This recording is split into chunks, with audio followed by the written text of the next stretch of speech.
Meron na naman akong gustong itanim dito sa aking maliit na garden. Pipino.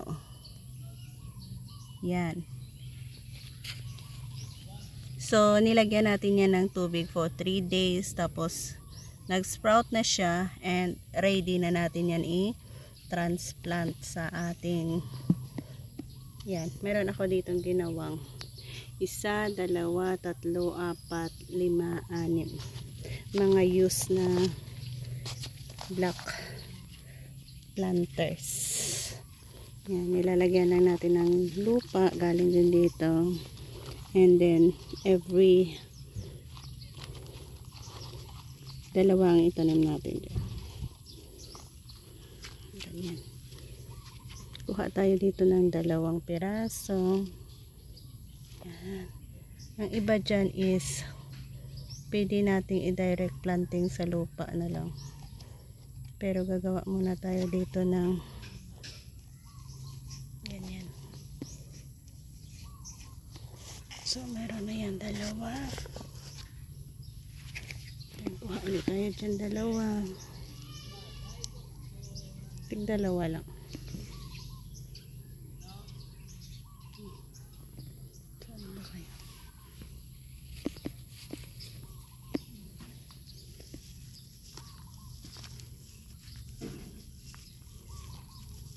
Takpan lang.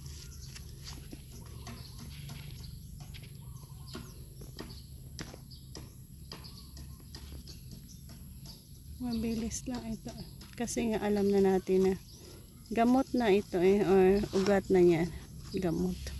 Sa Ilonggo ay gamot tawag ito. Roots. Yan, 2 rin.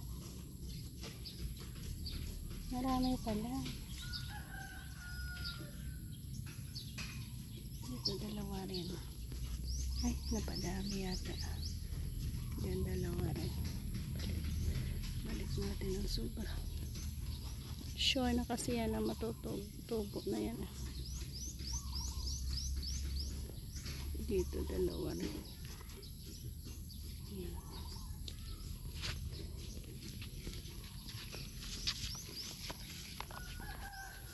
Takpan lang natin ang natin soil.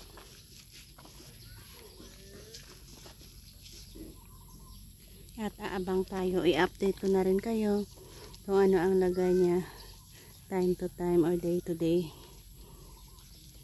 Ganyan.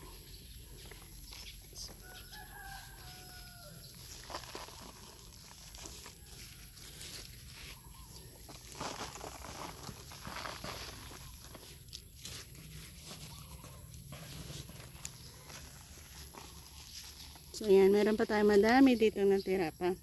Pero ang gagawin natin dyan, i-direct plant natin sa lupa. At least meron tayo 1, 2, 3, 4, 5, 6 dito. Yan.